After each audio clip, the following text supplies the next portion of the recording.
on to the SMU Ponies, and what a wild story SMU has been this year. I know I've admitted it a lot of times here, but I definitely picked them in the magazine to take a step back as an entire program.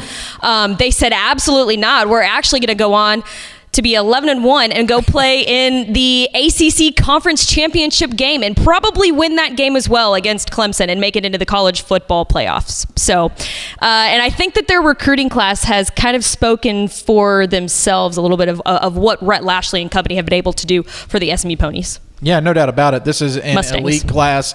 They are rated within the top 30 nationally. Whenever we started to go on the air, they were in the top 25. Mm-hmm. You talked about Keelan Russell, right? Like, you talked about him and how important that recruitment was for SMU. Well, they lost that, and they still bounced back to sign their best class and their first year in the ACC. Well, you mentioned their loss of Keelan Russell to Alabama, but they went ahead and said, hey, no, we're fine.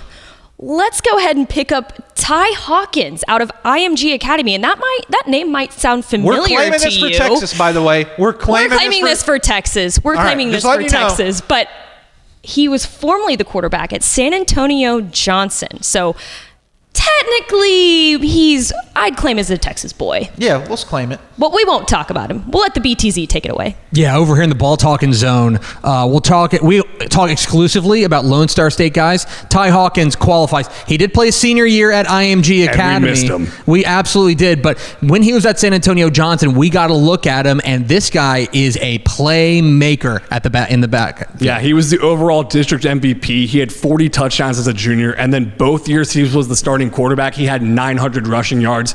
He plays his best quarterback as an off-schedule creator and a dynamic dual threat. Does that sound familiar? That's kind of what Kevin Jennings has done this year for SMU and leading them to the ACC championship game. I see a lot of similarities between these two quarterbacks. I think Ty Hawkins is a perfect fit for this SMU offense. Yeah, the word out of structure comes to mind. He's a guy that when the play breaks down, he seems to get better as the play breaks down. I will tell you one of the things that I want to keep an eye out for him. He was a little turnover prone a little bit there towards the end of his Johnson career. He needs to clean that up, but that kind of comes along with maturity, and it feels like once he gets a year in the system there under Rhett Lashley at SMU, feels like he's really going to thrive. And I know we talk about his Texas career, but that's also why he benefited from going to IMG, playing against the top talent in the nation right there. I mean, you saw the season opener against number 19 ranked Bergen Catholic. He had 4 total touchdowns. So playing against top guys increased his skills, and I'm excited to see him come back to the Lone Star State. Yeah, absolutely. Ty Hawkins is coming back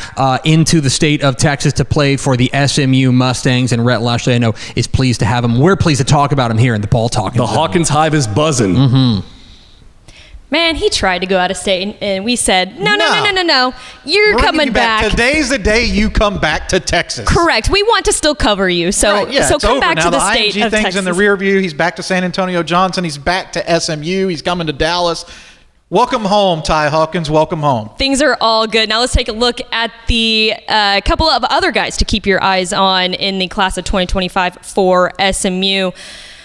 I love the 2 wide receivers they've been able to pick up. To me, those are the guys that stand out. Of course, Cibolo Steele, wide receiver, Jalen Cooper, and Dalen Singleton, wide receiver out of DeSoto. And one of my personal favorites, too, I've watched him back when he was at McKinney, but cornerback Zadian Gentry, now at Anna, of course, won the state championship. Anna won the state championship last year, but now he is now at Anna. Just a really fun class, and it looks like they've been able to really spread the ball around and get just a bunch of playmakers and dudes at all positions. Yeah, no doubt about it. I mean, I look at that list, and those names that you said definitely jump out. Jalen Cooper and Dalen Singleton.